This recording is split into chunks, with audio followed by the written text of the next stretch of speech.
All right, so I want to show you guys how you can create your own Procreate color palettes. And this is going to change everything for you because we might have like our favorite colors and then we try to put them together on a palette and it just doesn't really make sense. And so I'm going to show you how you can make sense of them to where the colors that you create are nice, they flow together, they complement each other, and you don't have to worry anymore about how to compose them. Hey guys, I'm Peggy Dean and I am an artist, author, and educator. You can find all of the resources and freebies at thepigeonletters.com. I am here to bring you all the knowledge and the tips and the tricks. So let's get into it. First thing you want to do is create a new palette. So to do that, you can select this plus symbol here and go to create new palette. So I'm not using, here's my cat, she's playing along. So I'm not using any references. I'm not using a photo. I'm not using artwork. I'm not using flowers. I'm not using anything. I'm just going based off of what I like, what I'm drawn to. So once I have my new palette, I have it set as default. It's not titled yet. If you guys want to change the title now, you can. You just tap it and then you're able to either write in with the new update. You can write in the palette name or you can go to your keyboard and do it. I'm just going to keep mine untitled. Okay, so now I'm at my disc and I can pick a color that I know that I love. So I've been actually really into like these neon colors lately, but maybe I should soften that up a little bit. Let's see. This is kind of a fun color. So it's kind of like a greenish color. And those of you who aren't familiar with Procreate, this will adjust your color around here and then the inside will adjust your shade. And make it like, have more white to it or have more dark to it or have more saturation to it. So that's where I am playing with grabbing this color that I'm going to use. So pick a color that you love, okay? And then we are going to build it based off of color theory, but I'm going to show you how to do it really easily. So I have that ready to go. So this is just an image file, so you can import it if it's not here already. Let's say it's not, you can import it just by going to your wrench icon, add, insert photo, and then insert it from your photos after you've downloaded it, to your iPad. So I have that on, and then that's the only layer that I'm working on. So you could use it as a reference layer where you select the palette and then say, I was reading the layer and say reference and then create a layer on top of that and then drag and drop. Like that's totally fine. The other way you could do it is by doing it on the exact same layer. So I'm going to turn that off and then I can color drop still. It works the same essentially. It's just that it will be on the actual layer. The other way is I can go to my selection tool, automatic, turn color fill on, and then it will automatically, there we go, be the color I want it to. But I think just to work like indestructibly for this time, usually I go directly on it, but I find that I constantly change the way that I work. So I'm going to make it a reference layer and then go to a layer above it. So basically it's acting as if it's on the reference layer, but it's on a separate layer. So that's kind of cool. All right, so I'm going to drag this color over and I'm going to make sure all of my main colors are this color. And then I'm going to go down this list and do find the colors that complement it, the analogous colors, all of those things. And you may not know this, or you may, but if you go to harmony on the color wheel, so I select the color wheel up here, I go to harmony, make sure that you're on the color that you want to be on to find the complementary, and then select, see where it says analogous. Yours probably says complementary if you haven't opened this before, but it has a flyout menu where I can click that and find different color harmonies. So it's selecting the green color that I have it on right here, but then it's showing me the exact area where like the complementary color is. So if I want to go exactly complementary, I am going to select the opposite area where that color is, and then I'm going to fill my complementary section circle right here. Now I'm going to select the color again because it was on the pink. I want to go back to my green.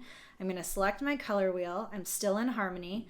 And then I'm going to go to my complementary. And now this time I'm going to select split complementary.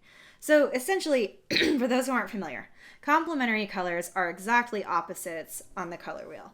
Split complementary are exactly opposites on the color wheel, but spread out just a bit. So they're in the same family, like the same area, but they are split in the middle, just offset slightly. So I'm going to grab each of those colors and I'm going to drag them to the split complementary area. I'm on red now. I want to make sure I'm back on this green. So after I select the green again, let's here, split complementary. There we go. I can grab this pink color. It's kind of like a purpley color. So now I have this like warm-ish, deeper hot pink, this reddish color, and then this like fuchsia-y magenta color. So the reason why I put complementary and split complementary on the same line right here is because I like the way that they all look together, because it's kind of like a monochromatic scheme of complementary colors, which I think is cool. If you want to skip down to monochromatic to do it with the green, you can select the green and then just go to your disc, and then anywhere in here you can select your monochromatic color. So it's not changing the hue, it's changing the saturation, it's changing the shade, anything in here that works with it. So like I'll go a little bit darker and drag that down so it's just a little deeper. I might actually want to make it even darker than that. And then I can go even lighter by coming over to like a mint color, and then I have like a monochromatic scheme for my main color. Okay, so now I'm going to select my main color again. You always want to make sure you do that when you're finding the color harmonies. Go to harmony, select a little fly out under colors, go to Analogous.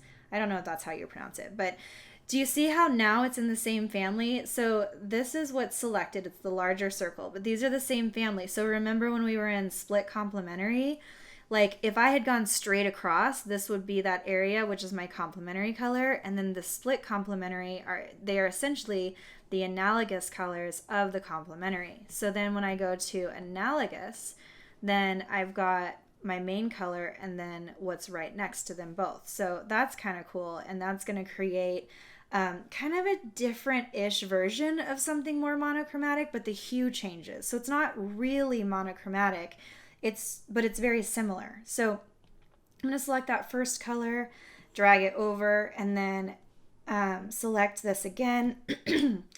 Sorry guys, I've been talking for 3 hours because I just finished a workshop.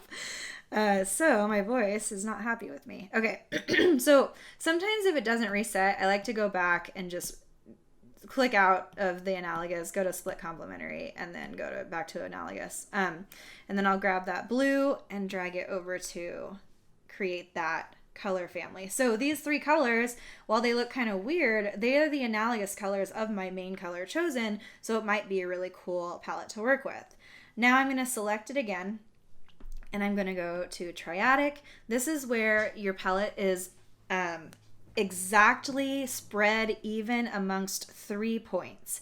So you'll see that I'm a little bit in from the edge, and so is this, and so is this. If I was to move this around, then the triadic colors are going to follow. I want to make sure it's on the color I want. Okay, so I'm going to grab this orange color, drag that in. It's really cool. It's actually kind of a dirty-ish orange. And then I'm going to grab this purple color, drag that over, and now I have my triadic colors. So see how these are kind of like, they're complementary, but because they also, if complementary was right here, it's like a split this way, and it's a perfect separation of 3 colors. And then the same thing is with the tetradic. There we go. It's actually going to separate it completely into 4. So I should have another circle right here. So I'm going to go ahead and add that in now, which is a little late, but late is better than never. And you guys will get the right version that way. Okay, so I'm going to copy and paste that. Copy and paste, copy. Oh, that's annoying. Paste. Nope, not cut and paste. This is what happens when I try to work too fast. Paste. Okay, so now I can move that over here.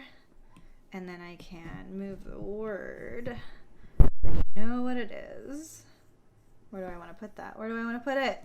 Stop it, kitty. Stop it, kitty. All right. She's like on everything. Off, off, off. Nope, nope. Okay. Okay, that's enough. That's enough. Stop it. All right, so now I'm going to merge this down. You don't need to know that. But it's on that same layer. Okay, so now I'm going to go to my color wheel. I'm on tetradic. I want to make sure that this is selected. So that's my main color. But see how this is the one selected? You want to make sure it's on the other one. It doesn't really matter because when I selected that, it did change. So to where it was supposed to go. Like if I did this pink, it changes. Even though for some reason this color is selected, but it did go to where it was supposed to. So I'm going to select all these other colors. I'm going to drag this down here. And then, okay, it stayed. Select this one, drag it over, and then select the other one and drag it over. So this was separated completely into quadrants. Those are my tetradic colors. So this is like if I was in a perfect red, I'm going to be in red, green. Well, I guess I wouldn't. Oh, here we go. It's kind of like the cyan and then the magenta and the yellow, like those types of colors on your printer, but put into 4 instead of put into 3. Yeah, so that's how that works. So you already have the monochromatic. So this is basically how to build it. Now comes the fun part though. So you have these colors built and maybe you don't love how bold they are. Like when I looked at these analogous colors that were my example, I didn't love this line, like this brighter limeish undertone green with my cool green. So what I can do is return to my analogous. So I can select the main color, go to analogous, find that lime green, and just kind of push it around just in that general area. So it's still there. It's just that I am looking at different tones or hues. So then there's this more of a minty color. It's still in the same, for the most part, the same line that, in the color, but it's not as intense. I didn't like that either. So what I'm going to do now is I'm going to select this green and go to the disc. And now is where I can play with shade. So maybe I want to turn that down a bit. Maybe I want to desaturate it.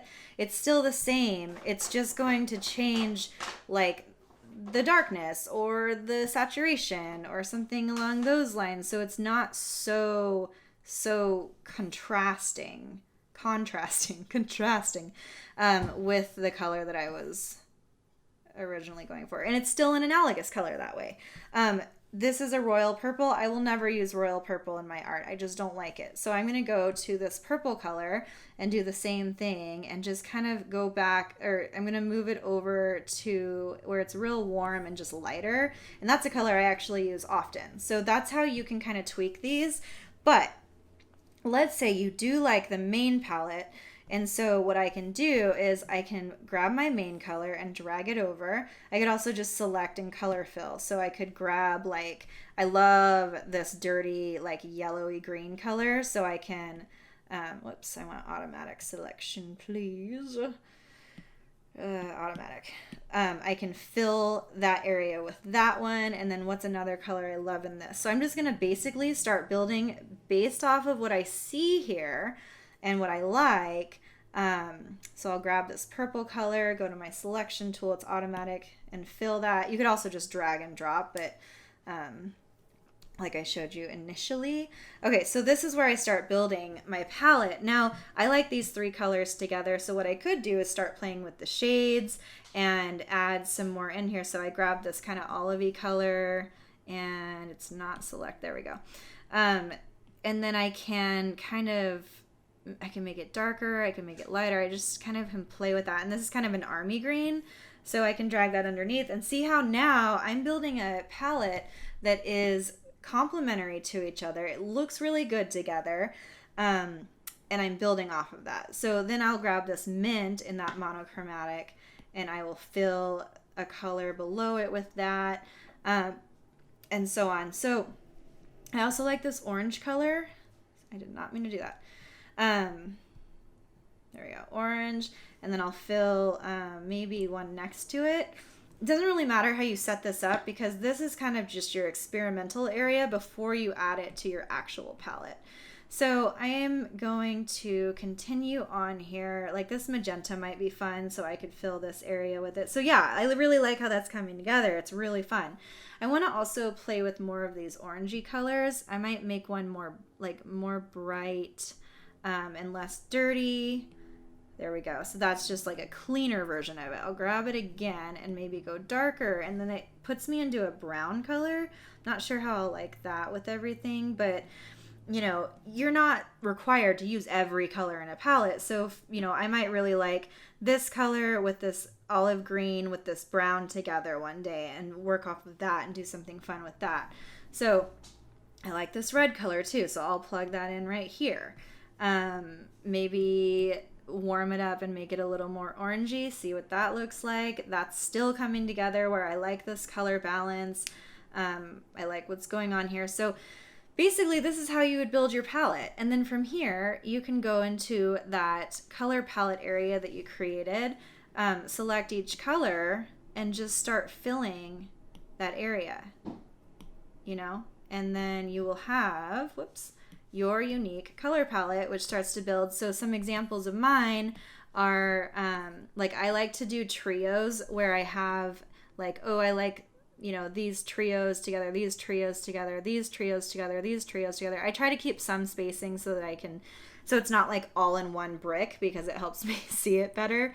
But then there's like duos, like I like these two together, I like these two together. I've got more trios here. This was kind of an example of what I was showing you initially, where I start off with one color and then I get two new shades of it, which is essentially your monochromatic scheme.